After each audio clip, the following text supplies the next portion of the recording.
Damn it. Hey, Wombat Dundee.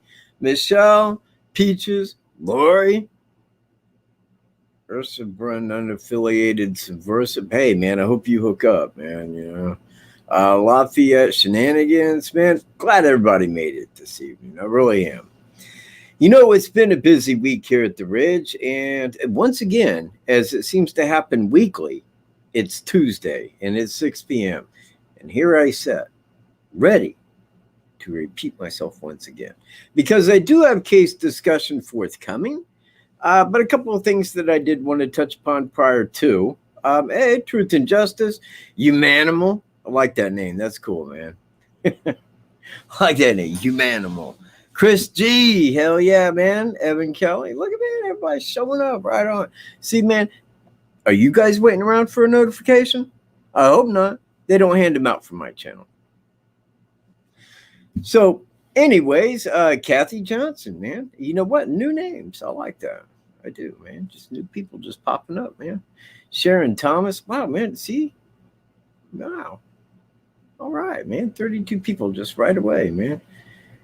Taffy Shut. Hello. Hey, Taffy. How you doing? As everybody knows, or may not know, but I'm pretty sure that you do, because I feel that anybody that watches my channel knows of Anthony Greeno, or has heard of him, or has viewed his channel, or the work that we did together years ago. He is back in jail. He has been for a while. Although time has not been favorable to him, because I got a letter a couple weeks ago, and he's getting out. You know, he's getting out of jail, man, on September 22nd. And he is. He's getting out of Morgan County on September 22nd. However, Carroll County, Indiana, has a hold on him. And so they're going to extradite him back to Carroll County. Which really, it bothered me, because I was looking for him getting out and us going right back making some videos, because I mean, him and I love making videos, and for everything that we put into it, I believe that you all like it the same way. However, hey, Lori Smith, man, right on. Super sticker, $3, man. Thank you very, very much. Show dedicated, Lori Smith. Yeah. So there you go. Thank you very much, Lori. Greeno, now this is the lowdown, and allow me to explain. Because he wants to get his probation from Morgan County transferred to the county where he's going to be living at. That's going to run him about $200 for the transfer. But when he gets to Carroll County, they got a it's $15,000 bond. But wait, it ain't $15,000. For this. Now, when I wrote him, I'm like, dude, do this. Firstly, pay that probation fee, because if you have to hitchhike down there once a month because you're not going to have the money, you're going to be hit. You want to get that transfer paid, because when they take you to Carroll County, each day's coming off that probation. Now, they want to hit him with habitual, and I'm like, okay, it's their first shot at that. You know, they're not, you know, the judge isn't going to give that to him with a straight face.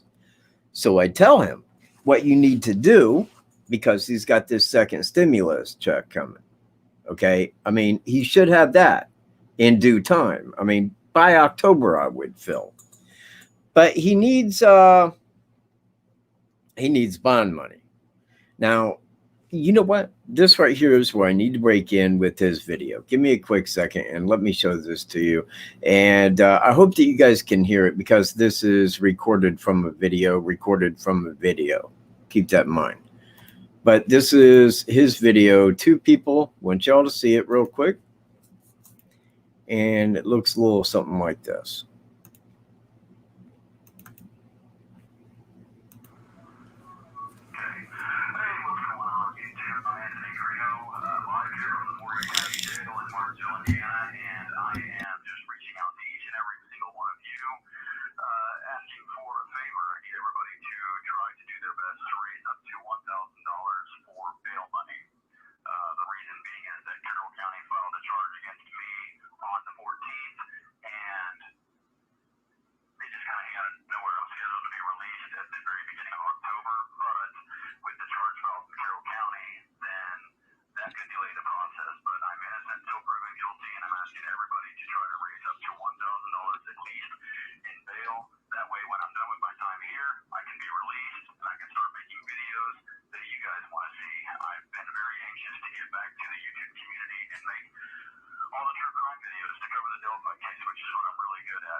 me. I've been really encouraged. So I'm asking for your guys' help. If you guys would be willing to help me out, I would greatly appreciate it. I'm going to ask that someone set up a link to maybe Radar. She's been doing it in the past. The people on the Encouraging Anthony Facebook group, they're just really helpful for me. So if you guys can keep setting something up, keep looking out for me, keep supporting me, I would greatly appreciate it. Thank you very much, everybody. And on that note, I'm Anthony Greeno. Keep it Southern style, y'all.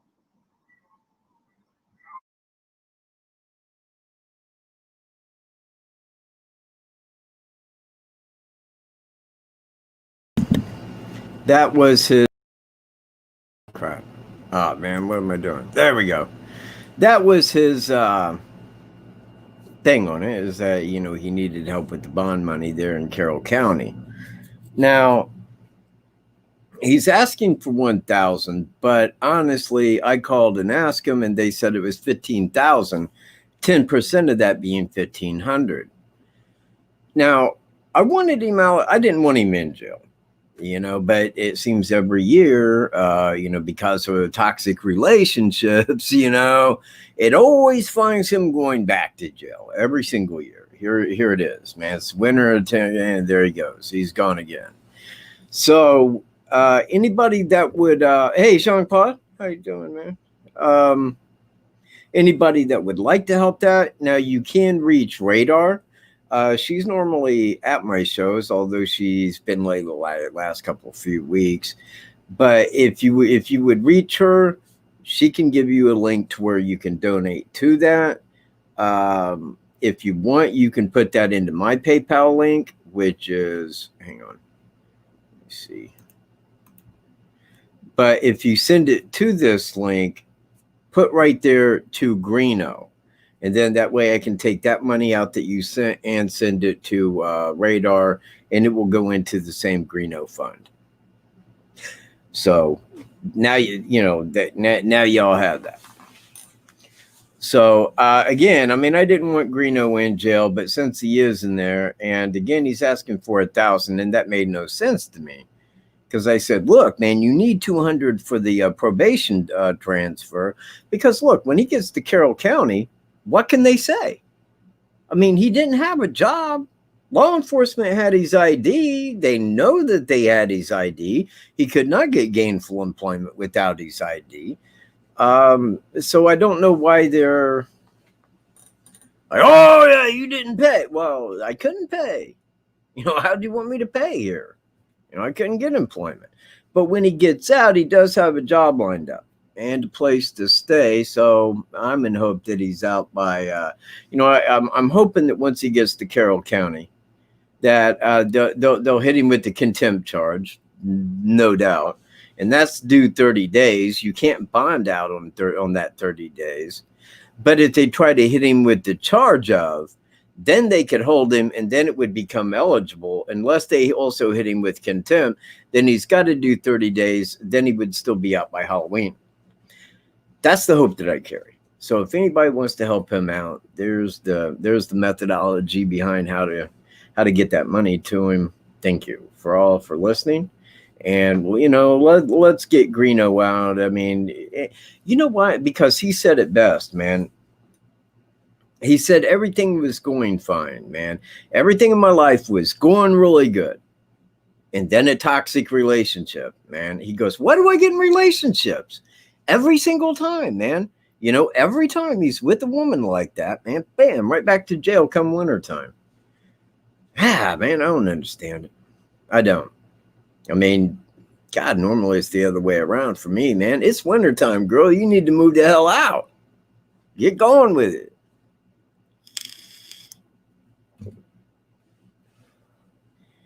It's good to be the true king, be it Uganda or not. It's nice to be the king. So now this takes me back to, because you know what? Today I was looking through my files, and I do that periodically, like over the last 4 years, periodically, you know, I'll just start going through all my files and seeing what I forgot was there. And I found some really interesting information. One, I mean, I would like to show you, but wait, can you get hit with the copyright for showing the news segment? I mean, would WLFI hit me with like a copyright infringement? Would they ban my channel if I did that? Would they come after me with like machine guns or something? I mean, I want to be clear. Oh crap. Hang on a second. 1 second, T and J. Let me hop over here and I will get you a wrench rather quickly.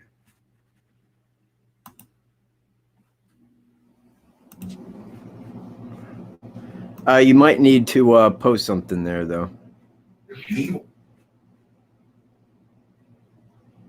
There we go. Bam. Now you got a wrench. Anybody else? Anybody else needing a wrench? Anyone else?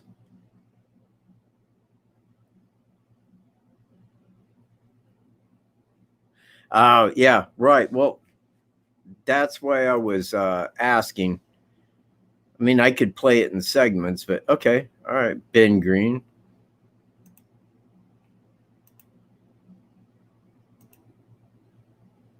Any misconduct? Notified.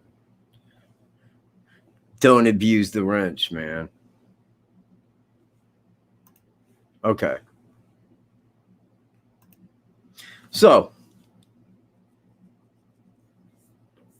I'm looking back through these today. In fact, I'm going to pull that up real quick. Quick second. Because somewhere down through here, see, I don't even know where that was at. Oh, wait, I know where it's at. Okay. It's over here. Right here. Oh. The grieving grandfather of one of the 2 teenage girls murdered in a small Indiana community. Okay. I will play some of this here for you. In fact, I may just go ahead and play the whole thing because really, what are they going to do? Demonetize me? Woo! Man, look, my videos are demonetized when I upload them. When I go live, they're like, no. So that's just the way YouTube does it, man. Look, man, YouTube, actually, it's more than that. It's like the big mama, man. It's like this, man. Like 99% of YouTube is, we're master, you're the slave, sit down, or we will whip you.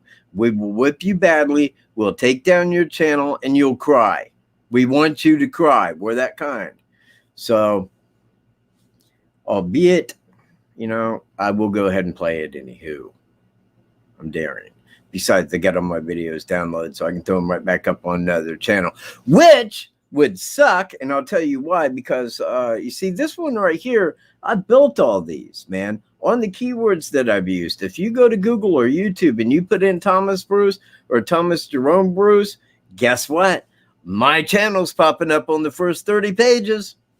Same way I had the Delphi murders prior to. So expect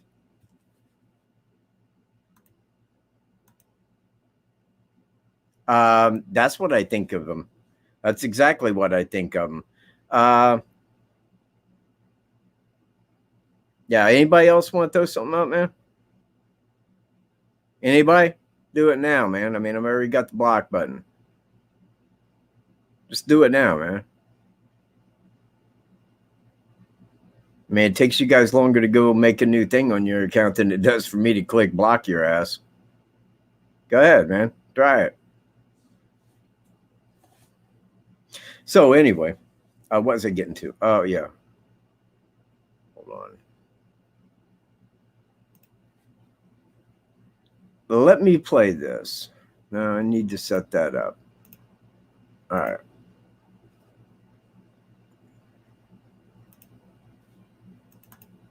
The grieving grandfather of one of the 2 teenage girls murdered in a small Indiana community, pleading with the public to help bring her killer to justice. Police have been circulating an image and voice recording of the potential suspect, captured on one of the victim's phones just before her murder. Here's ABC's Alex Perez. She loved taking pictures of anything and everything. These idyllic woods of Delphi, Indiana, now a crime scene. I want to point out right here, right there, that is on Ronald Logan's. Okay? Or actually, that's on Mears. Now, when you look to the front right here, you can see this ravine that goes up the thing. And I believe that that's right there with the murder scene right there to the other side, the crime scene. Because see how the creek goes up and turns. And this is taken from Mears right there just west of the crime scene area. Indiana, now a crime scene. We are a very close-knit, small community, so this hits very hard. This community still on edge after the horrific murder of 2 young teens. I think it's terrible. It makes me sick to my stomach. It made me feel kind of sick going down to the bridge, thinking one of my friends died down there. Investigators now piecing together those last moments of 13-year-old Abigail Williams and 14-year-old Liberty German. This horrible crime has torn a hole in our families that'll never heal. Friends and family shattered by the sudden loss. Tonight, a killer still at large. This voice and photograph, possible clues, authorities say recorded on the victim's phone that fateful February day. It's around 1 p.m. on Monday, February 13th. A family member drops the girls off for a hike. Authorities believe the girls walked through this nature trail, and we know about an hour after they started their hike, they ended up right here on this railroad bridge. At 2:07 p.m., Liberty uploads this Snapchat photo of Abigail walking across the train tracks over this bridge. That would be their last communication. Less than an hour later, the teens are scheduled to be picked up, but they never show. They started looking for him around 5:30. They got law enforcement involved. Hundreds of volunteers combed the trail looking for any sign of the girls. Police checking those Snapchat pictures for clues. Liberty's grandfather speaking to WLFI. Missing, abducted, we don't know for sure. Cell phone has been pinging around town. Describe that search, the volunteers. This is something that really, really impacted the community. It did. We had estimating well over, I'd say 200 to 300 volunteers. And then, of course, emergency responders, which included law enforcement, local firefighters. We searched well into the night and the early morning hours. But the next day, detectives discover their bodies 3/4 of a mile from that very bridge seen in Liberty's last Snapchat. This is rural Indiana. Most of the people that are born and raised here stay here. It is very uncommon for that to happen in a small community. It's not something that you get here. A community heartbroken. Now to think something could have happened here in our own town, it's scary. I think everybody is just ready to know what happened and why and who did this. 2 families reeling. It's the small things that seem to hurt the most. It's just natural to holler for them to come to dinner, or in the mornings to get up and get ready for school. Then expect them to come through the door after school. The silence when we don't hear their voice. Officers combing through thousands of tips. Authorities not revealing information about how the teens died, but releasing this chilling audio they believe to be the killer. We think that there's enough there that somebody would recognize that voice, and we want that person to call us. It's always easier to crack a case early. You've got witnesses who've got everything fresh in their memory. You're getting all the tips early on, and you hope that the person might still be in the area. Investigators hunting for this man who they call a suspect. Authorities revealing that this audio and image came from Liberty's phone in her last moments, managing to hit record. She's a hero because she had presence of mind. She didn't feel comfortable about something. She turned on her video camera. Hope now that those efforts will lead to a tip and an arrest. As poor as this picture is, somebody knows. And if you're watching, we'll find you. The public has the potential to be the best ally in this investigation. Do you know that guy? Do you recognize the voice? Do you know someone who looked like him who was in the area? Anything they can get is helpful. This morning, Liberty German's grandfather appealing to the public for help. However small it may seem, it is extremely vital to capture every tip we can get. Please, we need your help. As mystery still clouds Delphi, Indiana, 400 miles away, a father in Iowa hoping this case could help lead to answers in his own daughter and niece's abduction and murder. Everything just started coming back to me, thinking about what the parents and the family are going through, and just what I had gone through and my family has gone through. All those things just come back to you when you see one of these cases. On July 13th, 2012, 8-year-old Elizabeth Collins and her 10-year-old cousin Lyric Cook went for an afternoon bike ride and never returned. The last 5 days have seemed eternal. Yeah, just like it's just forever. Like every day is just, we're like, when is it gonna end? You know, when is it gonna end? When is this nightmare gonna end? Their bicycles were recovered on this trail near a small lake after they were reported missing. Whoever's out there, we're just begging you to bring our girls back home. The bodies of those two girls were found 5 months later. Elizabeth's father points out the eerie similarities with Liberty and Abigail's murders in Indiana. Both sets of girls seemingly taken in a secluded area, their bodies found in wooded terrain, and both crimes committed on the 13th of the month. 2 kids at once is a very uncommon thing to have happen. And also just being on the 13th of the month just kind of struck me as really odd. The authorities hunting Liberty and Abigail's killers telling ABC News they've compared notes with investigators in Iowa. At this point, we're not comfortable saying, yes, there is a connection, or no, there's not. We just don't have enough information. On the surface, these cases have similarities. You have underage kids on trails, remote areas of 2 different states, killed during daylight hours. But once you get beyond that, the cases really aren't similar. You have an abduction in the one in Iowa, and you also have a number of states in between these 2 crime scenes. And so the idea that it's the same guy, I think, is not likely. Still, as communities grieve in 2 separate states, the families holding on to hope for answers. One of the biggest advantages of talking about this Iowa case now publicly is that when cases get publicized, people do come forward. Tributes seen across Delphi over the last month for these bright girls taken too soon as a community waits anxiously for an arrest. For Nightline, I'm Alex.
Oops, my bad. I don't even know. I'm not even sure when that went off. Could somebody tell me the last thing I said there? Could I look over and yeah, well, I get that now, Chris G.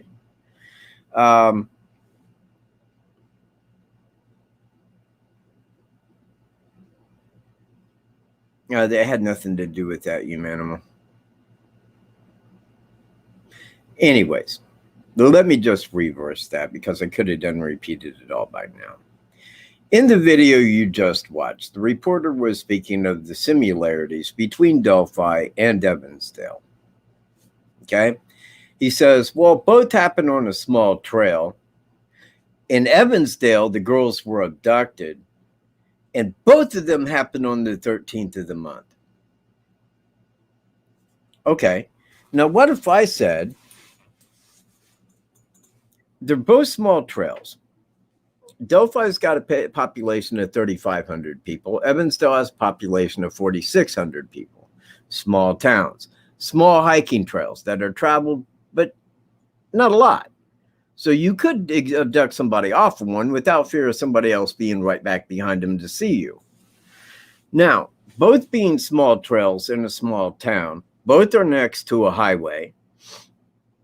In both cases, two young girls were abducted. He did not mention that they were abducted in Delphi. They were. And in both cases, both girls were murdered. In both cases, the girls were found in the woods beside a creek. Now, he said they both happened on the 13th of the month, putting that as a similarity. Whereas I say 2/13/12, 2/13/17, completely reversible dates. Why didn't he say that? Because he knows, working for ABC, that if you heard that, you'd go, same guy. The same guy had to have done this. Because statistically, how odd would that be? There's only the two cases like this. You can look that up. Look it up. There are only these two cases where two girls were abducted at a small trail. Both girls were murdered. Both girls were found by a creek on reversible dates. That's where it gets crazy. Again, I'm quoting Scientific American, man, when they say that there is an estimated 25 to 50 active serial killers in this country. That means that statistically, there is less than one serial killer per state. Now, how many of those serial killers do you think looks like that for a sketch? How many were dressed just like Bridge Guy? How many had never committed a crime, had never been caught committing a crime before and had no DNA or fingerprints in the legal system? How many's out there like that? Think about it. Now, when you go to Evansdale and you realize that he lost a long-standing job 1 month prior and was unemployed at the time, before Delphi 1 month prior to, he filed bankruptcy and did not go back to his job. So in both cases, he was unemployed and could travel. You see where I'm at? In both cases, he was feeling low on power and wanted to commit a sadistic crime. So now, when we go down here to St. Louis, after he committed the Catholic supply store sexual assault and homicide, the main guy, I don't know, maybe he's chief of police, maybe he was the sheriff, whoever he was that was doing the first press conference, somebody brought up Delphi. He's like, well, yeah, I mean, I'm just kind of repeating like what, you know. He's like, yeah, there's some reasons that we reached him, but to say that it's the same guy, it's way too early for that. And you always hear him say, and that's one of those catchphrases. Remember that. Because whenever they know something, but they don't want you to know it, they're always going to say, it's way too early to be talking about any connection. Yeah. Meanwhile, they're calling every state and all these counties where this has happened, man, and said, we got your guy, get your case together. This is where he is. This is where he lived. This is what, you know, and give them all that so that they have like 2 years to get their cases together. You see where I'm at? So that's kind of my take, that they had known. They knew longer than me ago that it was by a week or so, you know, something like that. Yeah, where is Nick? Where's Nick, man? Has anybody seen Nick?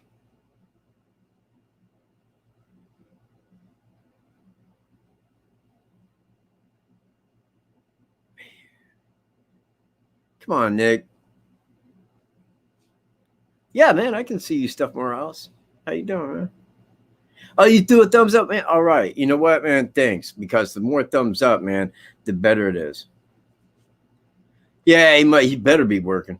I know where Nick lives. Yeah, me too, Matthew. Man, how you doing? Ain't seen you in a minute, dude. Yeah, man, got 85 people here. I hope I have more than just a couple thumbs up, man. Throw some thumbs up, man. Look, I do this because, well, to give you information, one, but I'm kind of in a repeat, man, for a couple of years, but that's getting ready to break through any minute, man. It's fixing to, I mean, like, yeah, man, Chandra, you know what, man? Kind of already dedicated the show, but I'm throwing you in there, man. I'm throwing it in, man. Sandra Christensen, see? Yeah. Thumbs up all that. Daniel Lawrence, man. You know what? You're one of my favorite Facebookers, bro. Yeah, Freckles right here. Neither's Incognito, man. Man, where's everybody at? In the lane? God, man. See, everybody's here, man. Jeez. Anyway, so what I was thinking about doing was creating a slideshow. Now, as I watch this slideshow, when you watch it, I can kind of make brief comments on pictures. Because today when I was looking through my Thomas Bruce file, I thought, man, there's a lot of pictures I say back for a lot of reasons. And as I'm sitting there looking through them, man, I'm like, man, maybe I should kind of throw them up because it does give a little further insight. Thank you very much, Daniel. And seriously, because, man, I'm all the time get emails and people say, well, I'm a long-time viewer, man, never talk though, and I'm like, no, that's fine, man. I mean, because more than anything, I appreciate the views, and that there's Sue and still no Incog. I spoke to Incognito yesterday and she should be having a show this week. So everything's good with her. So anyway, let me get to that. One quick second. Let me open the photos here. And on some of which I may have to stop this slideshow briefly.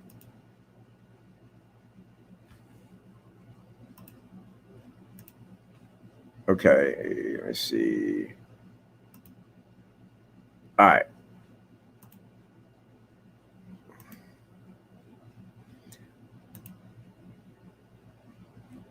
Now, let me, hold on, maybe. Okay. Hope everybody can hear me just fine. Thomas Bruce. Now, this is Cheyenne's picture at 249 on the 13th. That's the home of Thomas Bruce, where they kicked his door in. Now, right here, let me kind of comment on this. He's charged with first-degree murder, kidnapping, sodomy, armed criminal action, and tampering of evidence. Now, I don't know what tampering of evidence is. Armed criminal action, I understand that, but the guy had a gun and killed someone, kidnapped. I'm not even sure of the kidnapping. Who did he kidnap?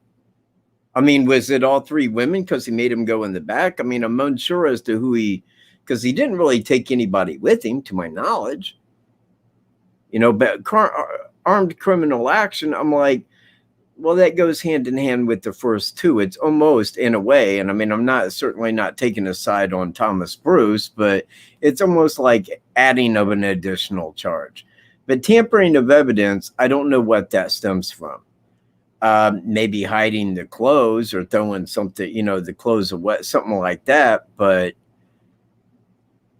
I don't know. I mean, it's not evidence until they get it. So I mean, I kind of wonder about some of the charges, man, a little bit.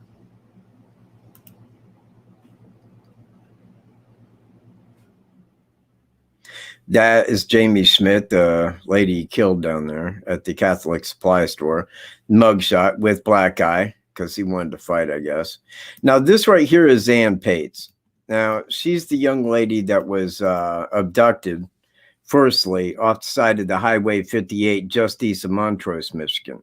Her car broke down at 2 o'clock in the morning.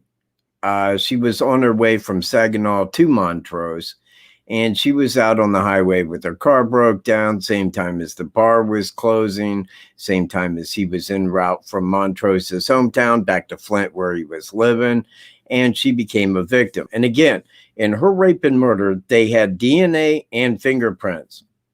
Nobody that matched. No match, you see. Now, this is the second sketch, the one I called generic as hell, because one, he had a hat on. On the 13th of February, that suspect had a hat on. He did not take that hat off. No person that's seen him without a hat on. So how did they get the top of his head? How do they know what the top of his head looks like? They don't. They do not. And that is another reason. Plus, they made the person look younger to appear 18 to 40. There was a lot of BS behind that. And this is why they'll delete my channel in due time. They do not want anybody out there showing the facts, showing the reality of this, because that's going to be gone. Because then, look, once he's got charges filed on him, TJB, then the FBI, local state cops will own that. They'll go like, yeah, delete his channel. That way it don't get in our way of bringing truth to people. It's going to be real BS, people. It's going to be complete bullshit. Now, that's more of a recent picture of Tommy. And that's a picture of Cheyenne, very small, little bitty baby picture. now, this here that's flannel shirt guy. For anybody that wants to know, this is the man that people call flannel shirt guy. He contributes to the trails and walked them often.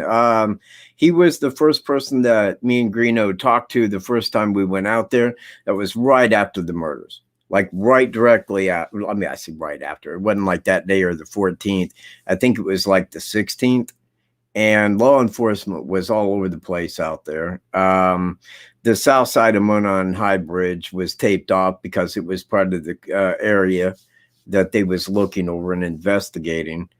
And we ran into flannel shirt guy who was walking back behind us when we was walking in. So I tell Greeno, like, hey, don't look right now.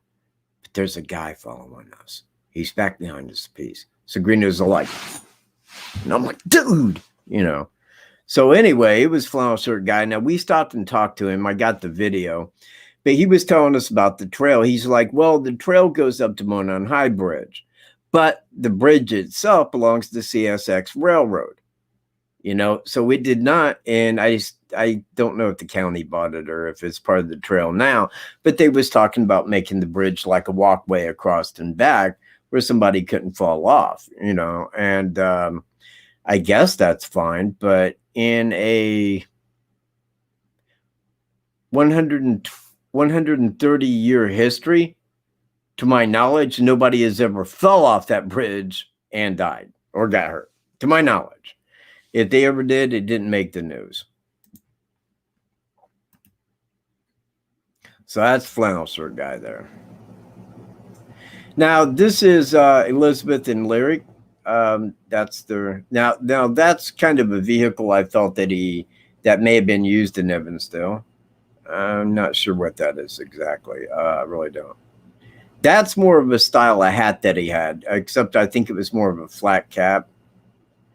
I don't want to speak on this photo here right now, but that's TJB. Now, he looks pretty happy there. Now, this here is the Nichols photo, because I get asked that quite a bit about the photo he did with the nickels. He selected these nickels, and he put them on a little butter dish, I guess. And this is a 2017 Denver. And I wish I could read the date of this one. Because, look, if this was a 2012, you know what? Let me take a better look at this, because if that does have a date on it.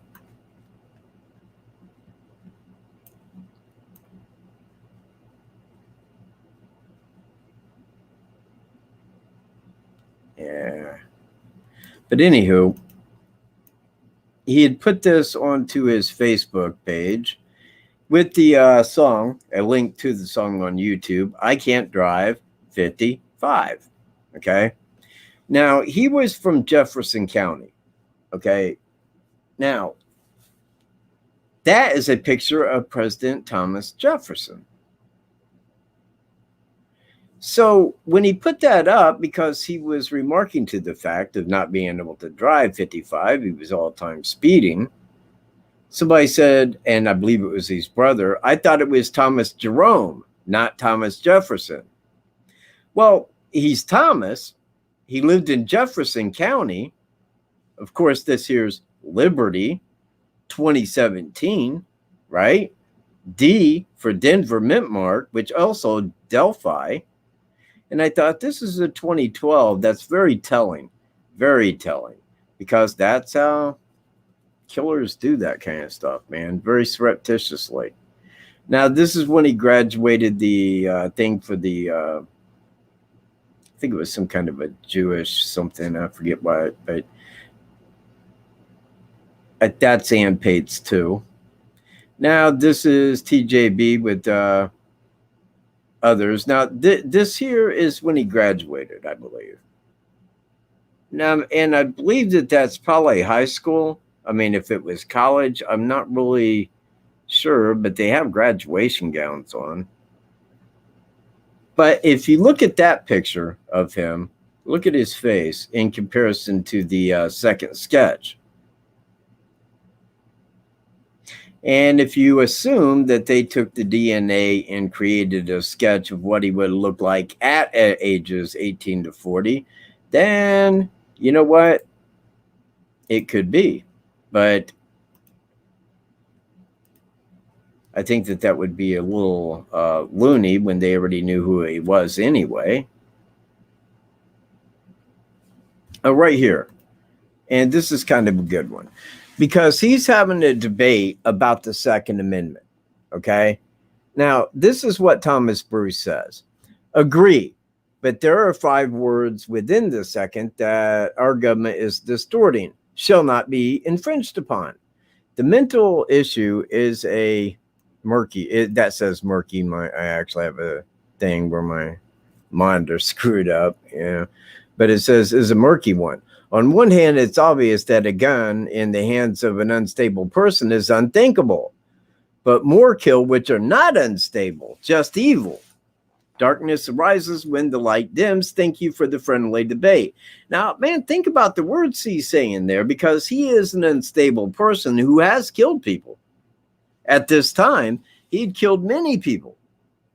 So, makes you kind of wonder, doesn't it? You know?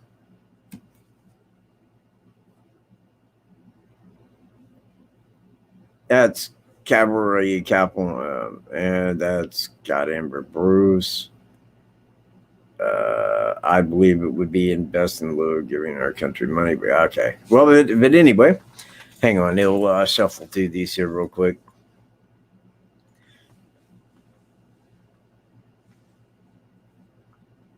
This bridge guy walking.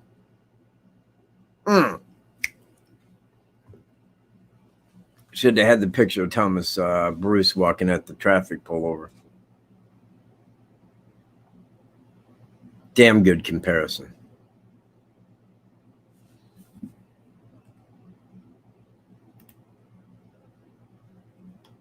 Let's move on here. Now, this right here is the secondary entrance into Monon High Bridge. This is where the girls were dropped off at. The bridge guy again. The first sketch, or the real sketch as I call it. And the Catholic supply store. TJB in court. Looks very bridge guy-like. Jamie Schmidt.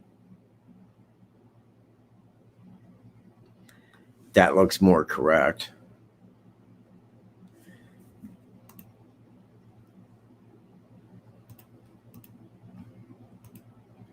mean, it wasn't completely done, but because I want to get back to those pictures in a minute, but I wanted to throw in some things. Hey, Mrs. Anita Carter, how you doing? Hey, Kat, Ange, Crime, Chris, and everyone else. How you doing there, Sarge? Yeah. So,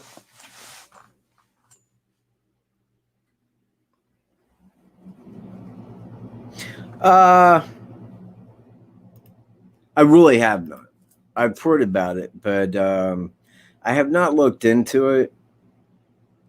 And there's a lot. There's a lot that I want to look into, crime-wise. You know, it's like not every week, but every so many weeks, you know, there's going to be something that pops up, and I think, man, that's one I should be looking into. But the thing is that when you run into a crime, you can tell X amount, but normally it's going to be from the news. Hey, Kim. It's going to be from the news. And as I'm demonstrating, the news don't really give you the full of it. They give you what law enforcement wants you to know. Whereas on Delphi, man, they have the press conferences and you can get a lot more information out of that. You can do interviews. You can really kind of look deeper into the case. Well, that's in Colorado. And if I was doing anything, I mean, like on that case, while I might give like some thoughts that I might have on it, I mean, I couldn't really go over the case with a great amount of detail. And so really what I'm doing, and again, I mean, like if I look down there at, oh man, what was the lady down in Texas? The one where she was killed in the church and they had the video of the guy. You know what I'm talking about? That was another one, man, but again, if I'm looking at that, the best I can do is the same as everybody else. Well, it seems like it walks like this guy. Well, fair enough if that person walks like that guy, but at the same time, how am I going to say anything on that? I would just be repeating information that I had heard, but I wouldn't have my own take. You see, and that's kind of what I like and what I enjoy doing, because if I can look into something now, if I could go out there to where the crime was committed, that area, you know, everything in that, then things might be a little bit different. But there is no way that that can be done. So I kind of steer all of those as the norm. Yes, exactly. Thank you, Pete. You know what, man? You three, show dedicated. Pete the Pug's mom. Hey, man, how's Pete? Pete doing all right, man? I like pugs, man. I got a friend that's got a pug. I like pugs, man. In fact, my coffee mug that I've drank out of for 12 years now, it's a pug mug. It's got the pug right on it, man. Talks about the pug. And I'm all like, I love pugs, you know? But then again, man, if I had it my way, I'd have most every dog. It's just where my heart lies. But anyway, the media, you know, it gives you the spin that they want you to have. You know, it's what law enforcement tells them that they can put out in the media. When the media down there in St. Louis came out and was talking about, you know, them calling Carroll County. Well, when they bring that up, they're like, yeah, well, we did, you know, we got our hands full with this and it's way too early. That means one thing. It's not too early. They already know. So never listen to the news and think you're getting the full dope. You're not. You're getting what it is that law enforcement once handed out at that time. No different at all than the Delphi briefing. They gave you what they wanted you to hear, nothing more. You know, so like, hey, you know, let's make up a new sketch. Make it look 18 to 40. We'll put that out, you know. Hey, Dave, man, what up, man? Greatest drummer out there, right there, David Welsh, people. Dave Welsh. That guy can play some drums. He used to live right down the street from me. Then he moved back to Sioux City, Iowa, man. There's Incog. There's Incog right there, man. Bam, out of the park. Crime and Innocence, man. I like your channel, too. You know, I got a couple I watch. I don't think that they deal exclusively with Delphi, and I do need a puppy, man. You're right. And I'm working on it. I mean, you got to have proper time, though. I mean, because, you know, when a dog dies, I mean, you know, you got to remember, you know, you got to come to the whole that they're gone. And, you know, you got to have that missing them. Because if you just replace a puppy, I mean, you know, while your heart goes, it's almost like shutting out the old one, and Wolfman everything to me. And I mean, it's just like, you know, his father before him that I had, I about broke down. I mean, because it was just unexpected. I'm walking him, collar slips, bam, game over. And I told my stepmom, because, you know, he had puppies and one was pregnant. She goes, well, he's got one of his pups is going to have puppies if you want one. And I'm like, no. But contrary, because they was born about 2 weeks later. So it was about 2 months after my dog died that she brought me up Wolf. And I said, yeah, I love the hell out of him. Actually, Wolf. Not Wolf.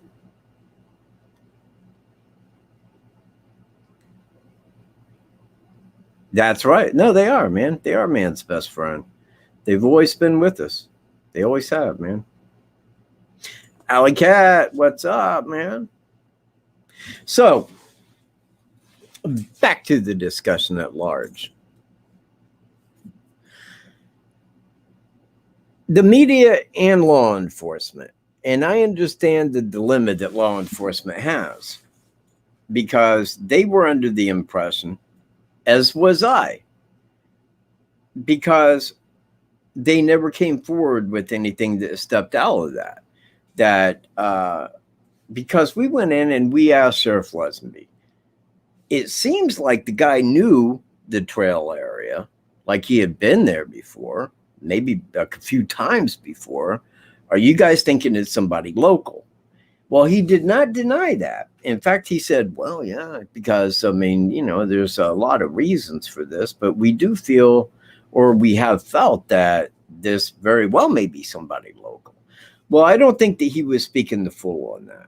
I think that he was, I mean, because they didn't know where the guy was from at that time, because that was in the summer of 2017. So they didn't know that the guy wasn't from around here. But when you fast forward to the first year press conference, there's Doug Carter. What's he saying? Somebody knows who this is, because they still thought that that guy was local. You know, somebody out there knows who this is. Maybe it's your uncle, maybe it's your dad, maybe it's your cousin, maybe it's that goofy guy down the road, you know, and but you know who it is. We need you to call. And there is a piece of information that they want. Okay.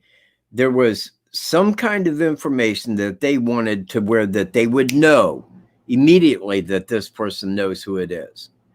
I don't know exactly that information, but there is something that when they called, they said, if you call with the right information, we'll know it. So there is something that is in the unknown to us, I do believe, that they was expecting to come in a phone call that would verify the fact that this person knew who this was. Now, they thought it was somebody local. Now, they thought it was somebody local because they never mentioned a car. There was no car. Okay, they knew the trail. They understood the trail system right there. You know, it's not big, and like I said, if you've been there twice, you know it. But at the same time, they felt that it was a local person, because wasn't anybody that just seen this car and said, oh, that's an odd car, because where he parked is a route into the trail. Nobody would see that as suspicious. People park there quite often. So when it came to the first year press conference, man, that was Doug Carter's stance. You know, somebody out there knows who this is. Well, if I back this up now, over 3 years ago, when they came out with the first sketch, you know, I said the same thing. You know, I said, okay, there is a lot of people who know who this guy is, but they don't know who it is. You know, I mean, if they're looking at that pixelated images, they have no clue who that is. I said, but a lot of people are going to know who this guy is, but they had no clue it was him because of the pictures. This is why we wanted him to release the video, because the video is going to be clearer than still shots taken where it gets pixelated. Now, let me reverse this, man, because I'm going back probably 4, maybe 5 years ago in this highly technical world that we live in. Everybody loves the technology, never seeing that they pay out their ass for a little Chinese piece of junk. But if I go back like 5 years ago when I got on Google Maps, I could zoom all the way into the property and tell the make and model about every car on this property here. Today, when you zoom all the way into somebody's property, today it gets all pixelated where you can't see everything clearly. And I'm like, very bright the way that they made that pixelate like that. Well, when they had the briefing and they released the video, which should have been very clear, the same video that we always felt they was looking at, right? It's all pixelated. No different than the images. If I go out there with an exact phone that she had at the same distance, actually further, and I'm watching you, man, walk across that bridge, there's going to come that moment when you say, hey, that's so-and-so. Yep. We didn't get that. Why? Why didn't we get the clear video? They got it. Why didn't they want us to have it? Because they already knew who it was. That's why. They already knew. They said, pixelate that. Make it look no different than the video. Then we'll release that. Look like we're doing our job. It'll look like we're doing what's right. But nobody will still be able to tell because it'll be too pixelated to actually make out any facial detail. That's what they did. That's exactly how they played it, man. They released a generic sketch of a younger looking guy without a hat on that the suspect wore the whole day. I mean, why do you think the first sketch has a hat on? Because he wore a hat. They didn't know the style of hat, but it was much like my hat. But it was more of a flat cap is what St. Louis says. But they didn't know the exact style of the hat he was wearing. So they just put one that came close on. They said, don't concentrate on the hat. You know, more on the facial details is what we want you to focus on the face, because we feel that, I mean, this is the guy on the bridge. That's what they're telling us. Right there. The same sketch behind me, minus the black eye, is the sketch they gave us. Who does it look like? TJB.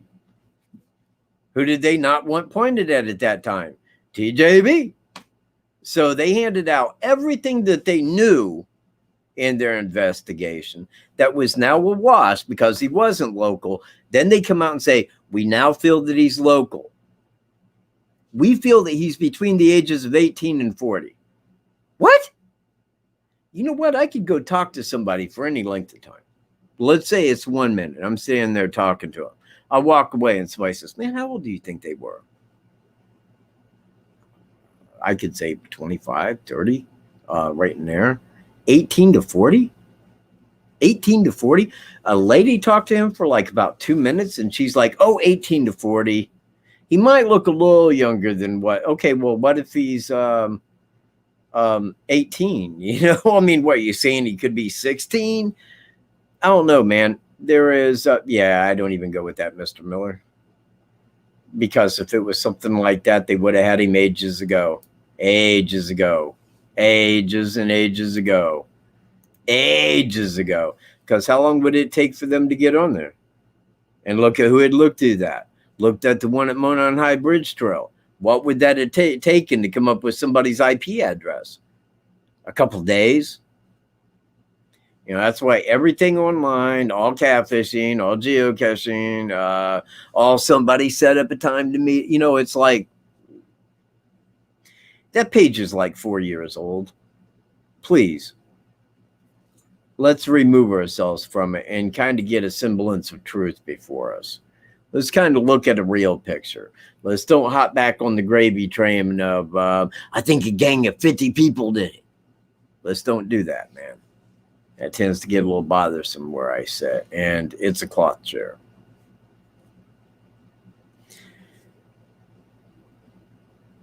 Do I think who's trying to throw people off?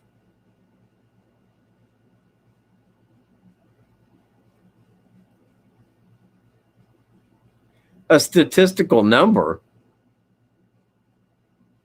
Why would they give us a statistical number? He's between the ages of 18 and 40 when the guy was like 51 when the crime was committed. It's like saying he might be in this room right here with us right now. Why? 2 people seen him, man. And law enforcement seen him. You guys got the video. I mean, the guy wouldn't be a madman to walk in here. That's called throwing people off. Oh, well, the information, exactly. Well, yes, and thank you for that, Anita, because, yeah, they are trying to throw people off, but it's for a reason. Look, man, if people knew that what I'm saying is the God's honest, do you not think that the media would be pounding the doors down at Carroll County, calling Indiana State Police relentlessly? Hey, FBI, man, I mean, do you think it's because that's what they would do? And the whole behind the briefing, the whole manner, because I was upset after the briefing. I could see, man, that's a lie.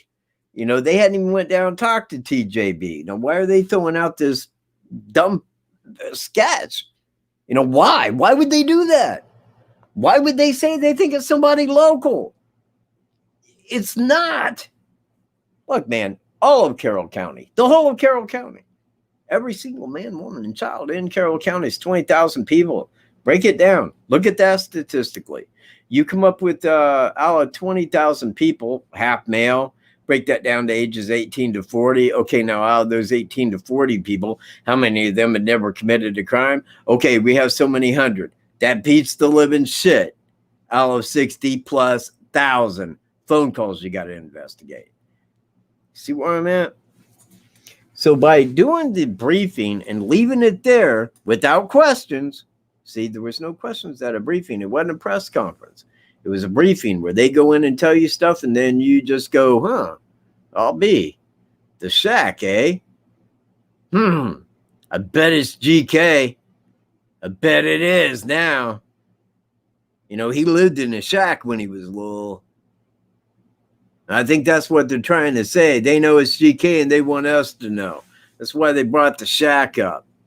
He was geocaching down there, man. That's how it all came about, man.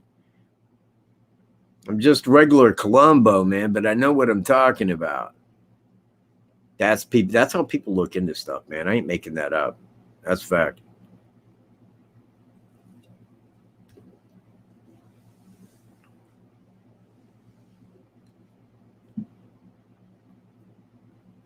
Yeah, very true.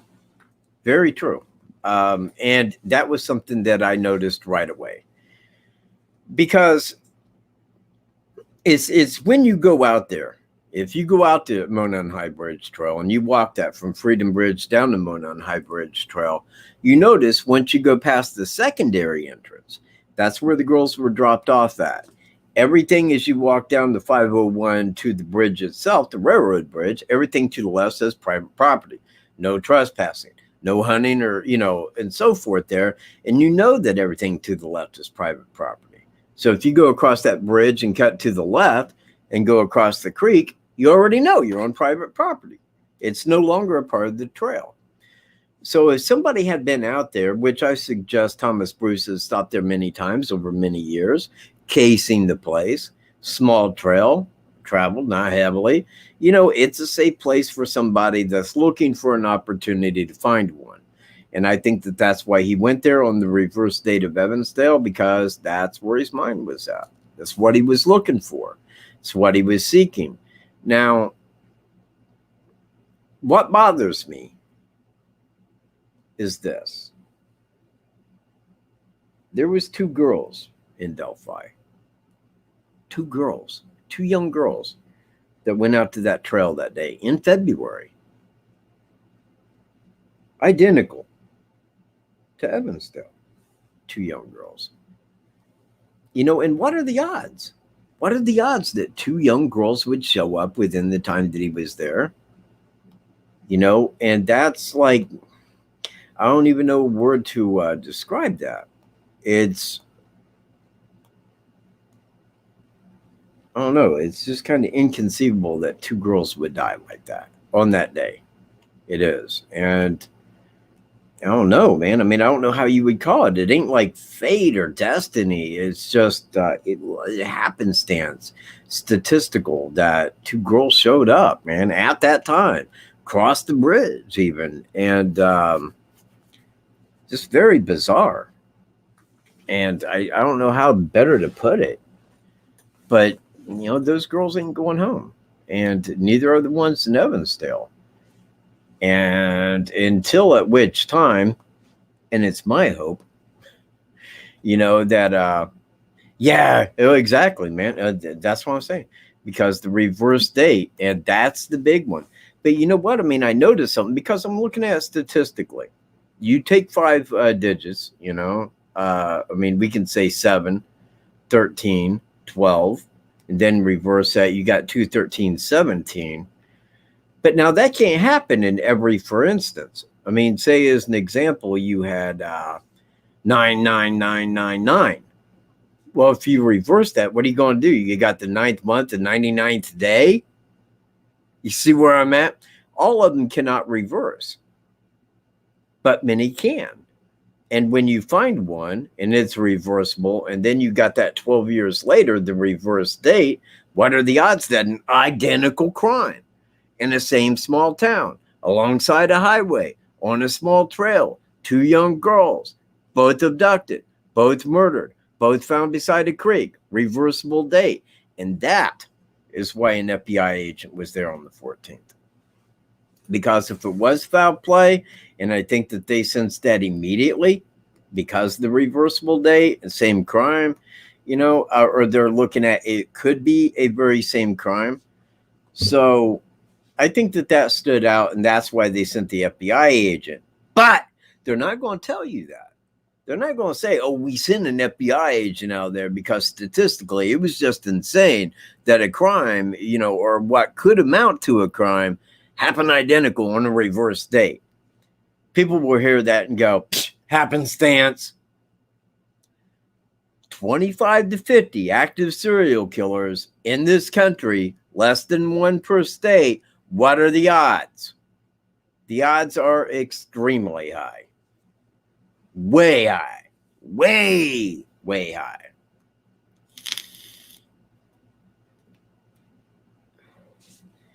Carter the Great died?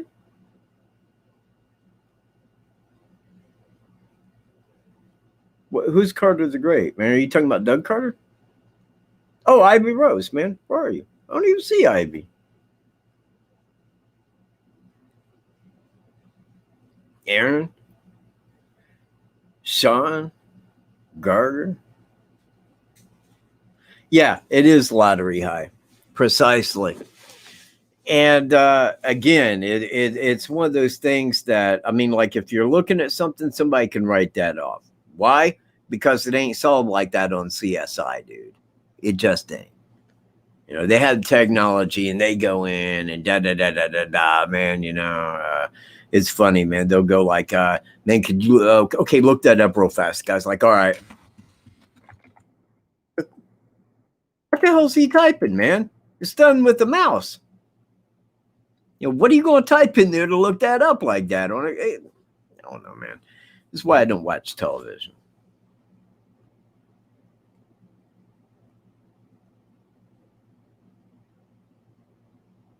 Oh, really? Oh, I see. You know.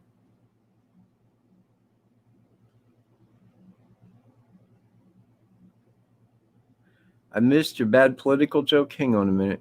Let me scroll it and see if I can find it. I like bad political jokes. Oh, it had to do with Herman Cain, huh? Okay. Aaron Berg, the phone didn't go around town. Okay, well, hang on. Geez. Well, I caught the Herman Cain part. You know, Herman Cain was Federal Reserve St. Louis, I believe, wasn't it? A little odd. Just a wee bit. All right. So, anywho, let me get back to the photos here, and we'll roll it from here. Because down in here, it shows the weapons that he has. Yeah, it's him in court. That's him shackled up in court, looking all bridge guy like. There he is. That's the side shot of a killer. Front shot with the black eye still black. Yeah, still shackled and stuff. Now, right here, this is for his bankruptcy. Now, you will note, because I highlighted down here, that his lawyer is in Milwaukee, Wisconsin. And I was looking at that, and I highlighted before I screenshotted it, because there may have been a reason why he went through Evansdale, or he may have went there because he knew it to be a small town. Now, this here kind of appears like his jacket. And somebody sent me the coat style. And I believe that they lived in New Jersey. They had a really cool accent, man. I like the Jersey accent. I like a lot of accents. Just don't like that real bad Southern drawl.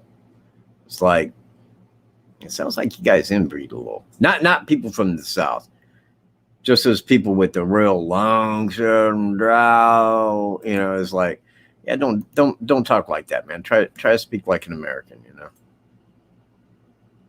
That's Pam Bentley. She was murdered in Southern Illinois, but I mean, that was another that kind of be fit. I can't place him there, but at the same time, it was another one that I was looking into, but I don't have anything where I can verify it. With the black guy.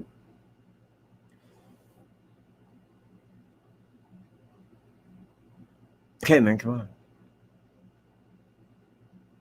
Now, this here is on Evansdale. It says, new tip in case provides hope. 6 months after Larry and Elizabeth were found, authorities announced on Monday, June 24, 2013, that they had 3 separate witnesses who said they saw an older model, full-size SUV type vehicle, similar to a Chevy Suburban or a Ford Bronco, parked on Arbutus Avenue on July 13th. The street meets up with the bike trail where the girls' bikes were found. Now, and I want to point that out because everything that I've read says that the girls' bikes were found right there at the exit of the trail. But when you watch the news story, they always say that the bikes were found alongside of the lake. It makes me wonder, well, who's telling what, and you know, who's got the real story on that? Now it says 2 witnesses said they had seen a white SUV parked between 2 bike trail signs. According to KWWL Channel 7, the other witness told police they saw the vehicle parked near the woods on the east side of the lake, only a few hundred feet from where the bikes were found. All 3 witnesses said they had seen the SUV sometime between 11:30 and 12:30 p.m. on July 13, 2012, the same day and approximate time when the girls went missing. WHO-TV, Channel 13, reported on June 24, 2012. There are just... God damn it, I thought I turned the phone off. Hang on a minute. I will probably end up screaming. Hang on. Hello?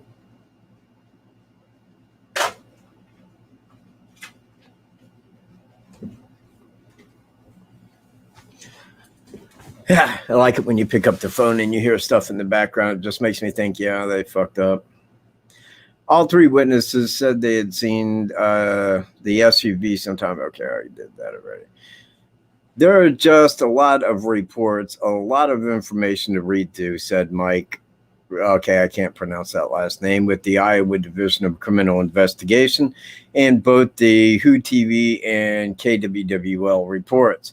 Now that there's a little bit of a lull, we are able to start pouring through those reports and make those connections. Witnesses described the vehicle as a large and clunky white SUV, an old-style boxy Suburban. Though 2 of the witnesses came forward the information while canvassing, the 3rd came several months later because the person assumed someone had already told police about it. The one that kind of got the ball rolling was actually several months later. So Let's begin the slideshow again here. Just some initial. Now, this here is Monon High Bridge Trail. Now, this here is the main trail. Here's the bridge, and down here is where the girls were abducted on the south side. But this is what I feel, because here's where the bodies were found. And right here is that deep ravine, okay? It's like right in here, and you can't see it through the trees, but it's there and it's very deep. Now, he would likely have, and I agree, because it depends. Because if he's coming up this way, somebody up in here would have seen him. Whereas if he went all the way up toward the graveyard and then followed this way, he'd be less apt to be seen by somebody walking out onto the bridge at that time. But coming up this way, under that ravine and going north and then over, that's kind of the path that I feel that he probably took out there. But it could be either or.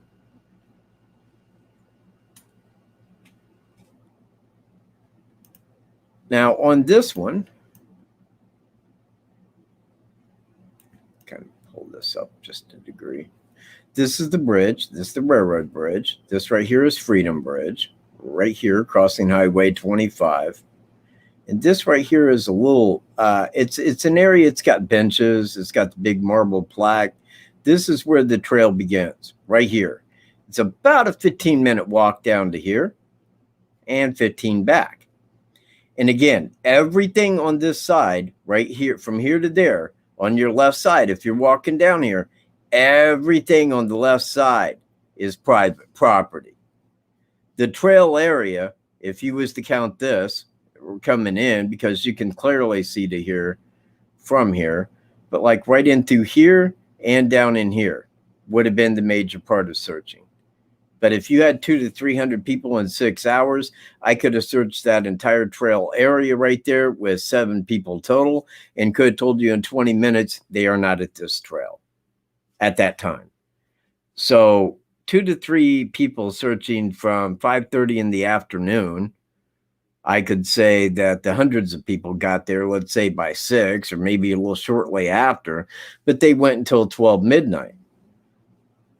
Well, where was they searching at? You know, I mean, I realized that they went over here to Mears property, and I realized that they searched down to the ravine right here. I'm assuming that they searched over here on the south side. This over here ain't even the reserve, or ain't even the trail, but they could have searched here.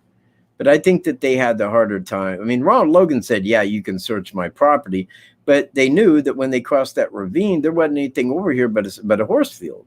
They're like, the girls went across that ravine to get down there. And once they got there, they had know where they was at. And I think that that was the bigger issue with them just searching on over there that night. I could be wrong, but just my initial thoughts. Now, right here, this is where the trail, hang on, see, right here is, this is the platform where the girls were standing when the video was taken of the guy walking toward them this way. Okay. Now over here is the end of the car path that travels back up to here. And then right straight across to here is the area where the girls were left. So we naturally assume that he walked them across right there. Just throwing that out there. Now this is the area here, because down here on this side of the car path, all the way at the very bottom here, is where I feel that he was hanging out. Now I say that for the reason of the lady that walked her dog lived right back over here at the very bottom and to the left. Okay, that was her property. Her dogs come walking up on the guy back over here. That was at 12:30 in the afternoon. Okay, now he maintained there until like 2 hours later, approximately, when the girls walked onto the bridge and walked down here. Now, I feel that having been down here, he walked by the girls, and he walked up to here, no leaves on the trees, walked about up to here, let's say, so that he could see if anybody had followed the 505 down and was here, because once he left the bridge and walked him down this way to the car path, they'd be able to clearly see him abducting the girls. You know, and he wanted to make sure nobody was there, and then turned around. But in walking by the girls, he said something to them, something that put a fright into him. I don't know what it was, but it was enough that Libby said, hey, and this guy may, you know, be danger, you know, and put her phone on video record for that reason. And that's how we know quite a bit about this guy. You know, I mean, even if we took the photos and the audio out and the video, the only thing we'd have to go on would be the sketch. But when they came out and said, no, not that sketch anymore, now it looks like this guy, we'd all be screwed. You know, we would not have anything. So this is the route, because once you get down here to the southern side, you got to go down a hill to get to this private drive. That's this line here. Now, this line is flat. It's a driveway, and it goes right up underneath the bridge. But right here, once you go down, then it begins an incline down to where the car path meets. And it's like a longer hill, but it's not as straight up and down like this. It's longer, though. So actually, here or here is where he could have said down the hill. But he walked them on across here, and this was the crime scene.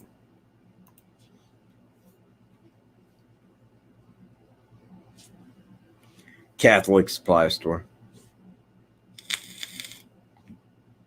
Now, this is his charges in St. Louis. First-degree murder, armed criminal action, sodomy or attempted sodomy, armed criminal action, sodomy or attempted sodomy, armed criminal action, sodomy or attempted sodomy, armed criminal action, kidnapping, first degree, armed criminal action, kidnapping, first degree. Yeah, I'd have to be putting them in the back room because they're given that multiple times. First degree, armed criminal action, first degree burglary. Don't know what he stole. Armed criminal action, tampering with physical evidence in felony prosecution, Class E felony. So those are the 17 charges that he has against him.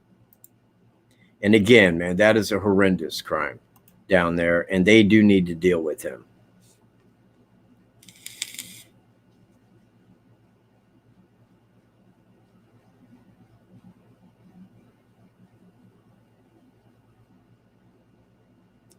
I think that's Ann Pates. Now, this here is the picture when he's younger. And if you compare that to the second sketch, they do look quite a bit alike, except his hair ain't curly. But we don't want to know what he looked like when he was younger. We already know who he is. Oh, yeah, that's me. I don't even know how that got there. That's really cool thumbnail I made.